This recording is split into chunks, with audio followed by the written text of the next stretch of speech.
Exactement. Ok, bah si c'est bon pour vous, pour moi, on peut se lancer. Je m'appelle Sylvain Massot et je suis cofondateur d'Impact.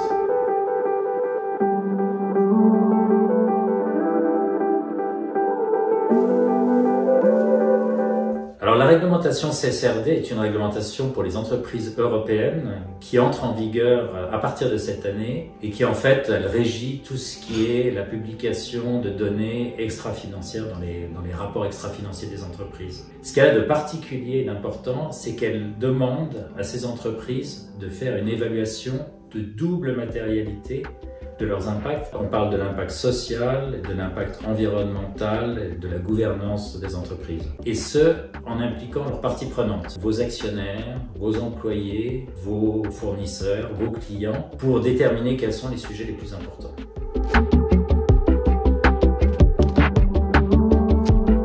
Cette réglementation qui touche 50 000 entreprises en Europe, elle va toucher directement ou indirectement aussi les entreprises suisses. Alors, il y a bien entendu toutes les entreprises suisses qui ont des filiales en Europe et qui, elles, seront concernées tôt ou tard par la réglementation, devront délivrer ce type de rapport. Mais vous avez aussi des effets indirects. Typiquement, une société qui est fournisseur d'une entreprise européenne sera aussi assujettie. Puis on peut penser aussi que la réglementation suisse en la matière, qui a tendance à être un miroir de la réglementation européenne, va aller dans cette direction. C'est un exercice a priori assez compliqué, et ce pour trois raisons principales.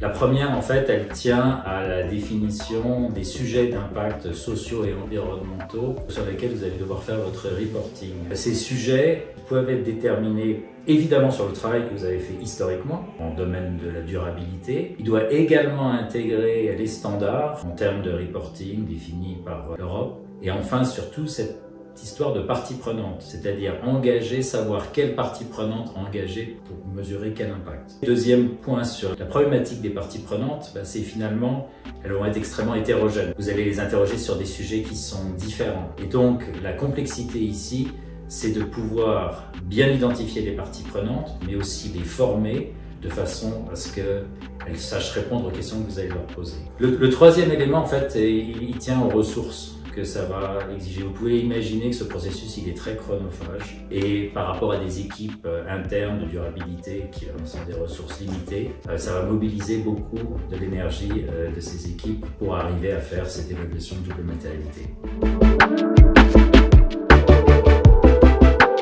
Plateforme qui a déjà plus de 5 ans d'existence, qui a été créée au départ pour, comme son nom l'indique, mesurer l'impact social et environnemental des entreprises. Mais ce qu'elle a de particulier, c'est que dès le départ, elle se fait en engageant la société civile à travers des évaluations et donc des membres d'une communauté de plus de 60 000 personnes qui ont été formées à l'assessment d'impact. Aujourd'hui, Impact, c'est une société qui est donc plus de 60 000 membres, qui ont fait 1 million d'évaluations et sur des sociétés aussi bien des grandes que des plus petites sociétés. L'intérêt donc d'Impact, c'est de fournir un outil avec des données qui vont permettre aux entreprises d'effectuer cette évaluation de double matérialité, donc de définir les sujets et ensuite de pouvoir mobiliser et former et rassembler finalement ces inputs des parties prenantes.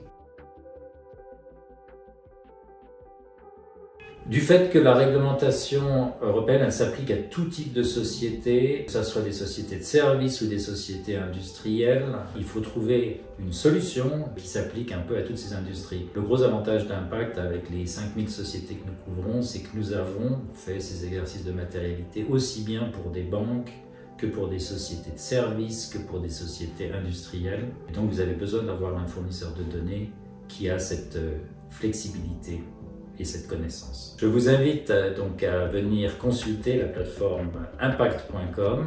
Sur cette plateforme, vous allez trouver toutes sortes d'informations, des webinaires ainsi que différents documents qui vous permettront de vous familiariser avec cette problématique et les solutions que nous proposons.